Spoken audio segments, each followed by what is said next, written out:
नमस्कार, मैं कमलेश कबीर आपका एक बार फिर स्वागत करता हूं इस नए एपिसोड में। आज के इस एपिसोड में हम बात करने वाले हैं दिल्ली की राजनीति की।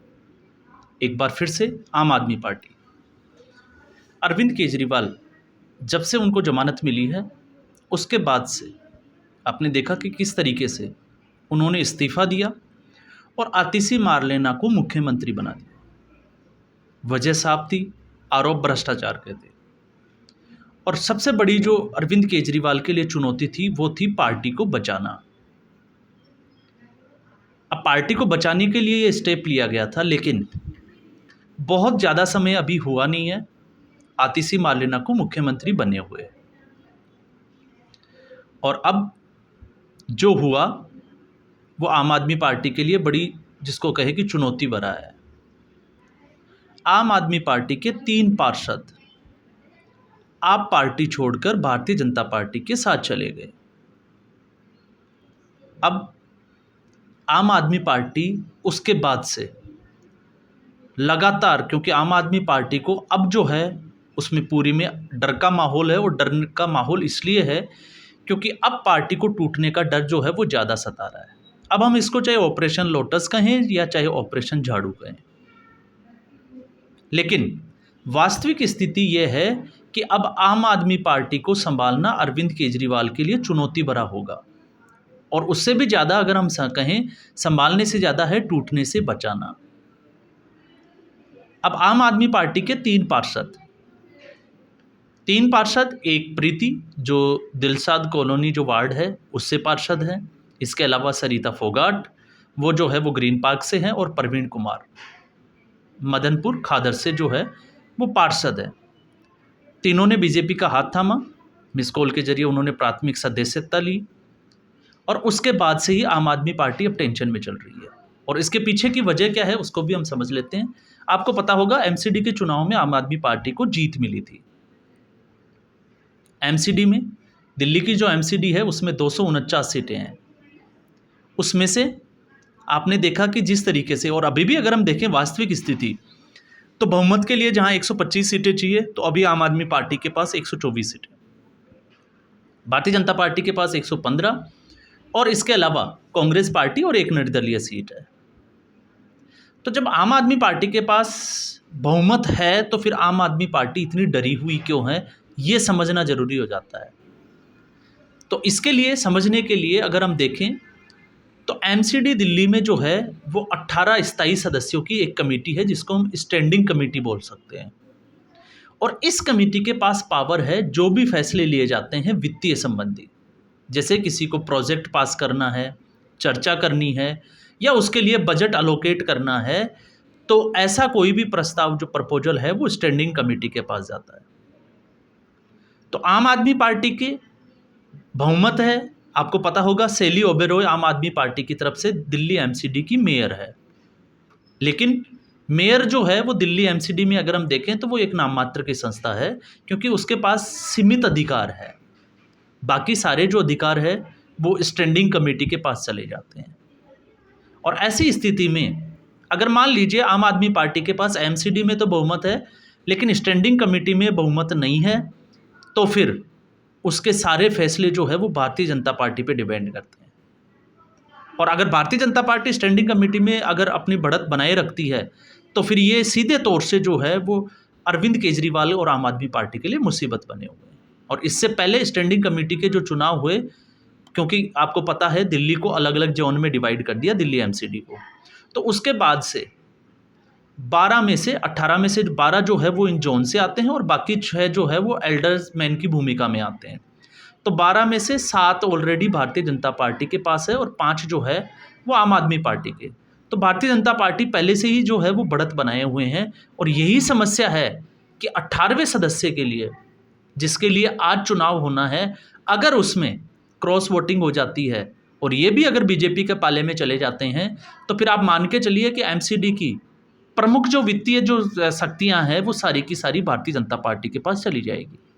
चाहे फिर इसमें जो है वो सीवरेज हो, पानी की सप्लाई से लेकर मच्छर मारने वाली और तमाम तरह के, आपको पता ही होगा जिस तरीके से एमसीडी के पास अपनी शक्तियां होती है, तो उसके ऊपर एकाधिकार हो जाएगा, एक तरफा वो होगा भारतीय जनता पार्टी।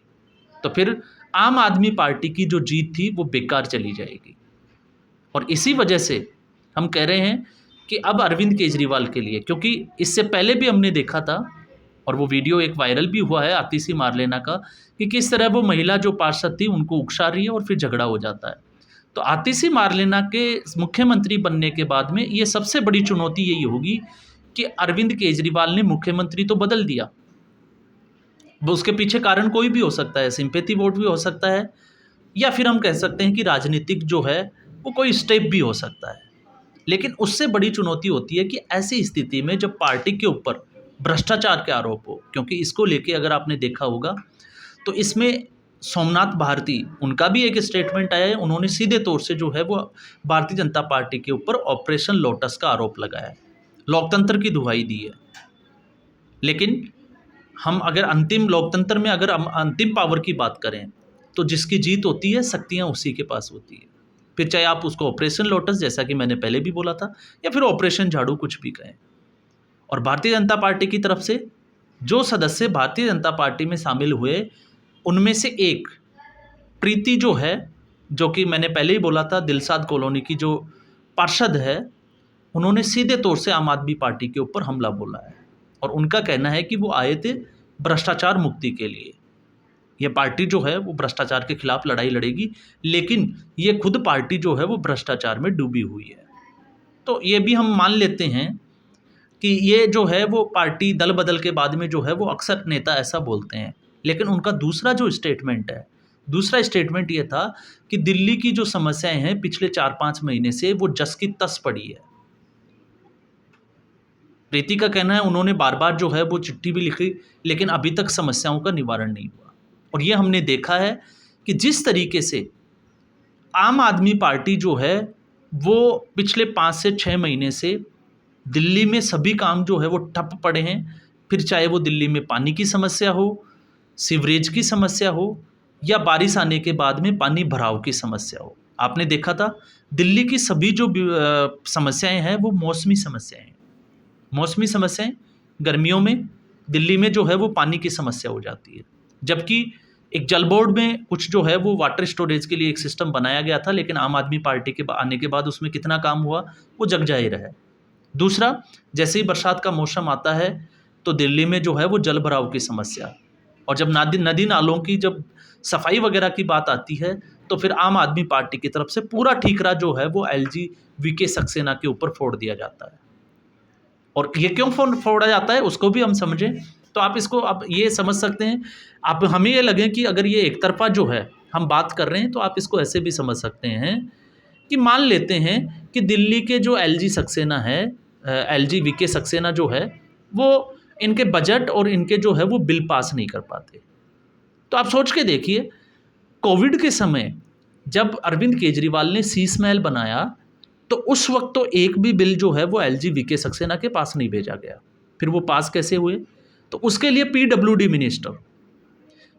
मिनिस्टर के पास में इतनी पावर होती है कि वो 10 करोड़ से कम के जो बिल होते हैं उनको वो फाइल पे ऊपर सिग्नेचर कर सकते हैं, उनको पास कर सकते हैं, क्योंकि 10 करोड़ से ऊपर के जो बिल है वो ही एलजी के पास जाते हैं साइन होने के लिए।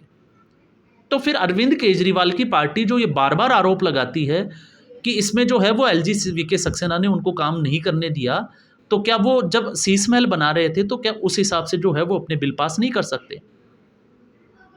तो इससे आप अंदाज़ा लगा सकते हैं कि आम आदमी पार्टी का दोहरा चरित्र किस तरीके से है। वहाँ पे 9 करोड़ 99 लाख के तक के जो है वो बिल पास किए गए। क्यों किए गए? बड़ी चालाकी के साथ। और कहाँ से किए गए? जेल से किए गए। और वो इसलिए किए गए ताकि उनका जो ये काम था वो जनता के सामने ना आए और जनता को ये ना लगे कि आम आदमी पार्टी, जो अरविंद केजरीवाल ये कहता था कि उसको ना बंगला चाहिए ना कार चाहिए, वो अब शीश महल बनवा रहा है। तो उस स्थिति में किया जा सकता है। लेकिन जब दिल्ली के नदी नालों की सफाई की या उसमें पानी की जब समस्या आ जाए तो फिर सारा ठीकरा जो है वो वीके सक्सेना के ऊपर फोड़ दिया जाता है। और इसमें आतिशी मारलेना तो आपको पता ही है जिस तरीके से वो एक डमी कैंडिडेट बन के आई है। और लगता है तो यही है कि आतिशी मारलेना के जो अरविंद केजरीवाल ने इस वक्त जो राजनीतिक खेल खेला है, हो सकता है वो आने वाले समय में अरविंद केजरीवाल के ऊपर ही भारी पड़ जाए। क्यों? क्योंकि आतिशी मार लेना की जो नौटंकी है वो दिल्ली की जनता ने इससे पहले भी देखी है, और मुख्यमंत्री बनने के बाद में भी जिस तरीके से उन्होंने एक खाली कुर्सी अपने साथ रखी, अरविंद केजरीवाल के पैर छुए, और जिस तरीके से उनका स्टेटमेंट है कि दिल्ली की जो मुख्यमंत्री की कुर्सी है वो अरविंद केजरीवाल का इंतजार कर रही है, इस तरीके के गेम से जो है वो दिल्ली की जनता अब सब कुछ समझ भी चुकी है। तो यहाँ पे आज चुनाव होना है, एमसीडी के जो स्थायी सदस्य कमेटी है उसके 18वें सदस्य का, और अगर ऐसी स्थिति में भारतीय जनता पार्टी को इसमें जीत मिल जाती है तो फिर आप अंदाज़ा लगा सकते हैं कि एमसीडी जीतकर भी जो है वो आम आदमी पार्टी हार जाएगी, और भारतीय जनता पार्टी एमसीडी का चुनाव हार कर भी ये लड़ाई जो है वो जीत जाएगी। आज के एपिसोड में बस इतना ही। उम्मीद करूंगा ये वीडियो एपिसोड आपको पसंद आया होगा। वीडियो को लाइक करें, शेयर करें, चैनल ज़रूर सब्सक्राइब करें। धन्यवाद।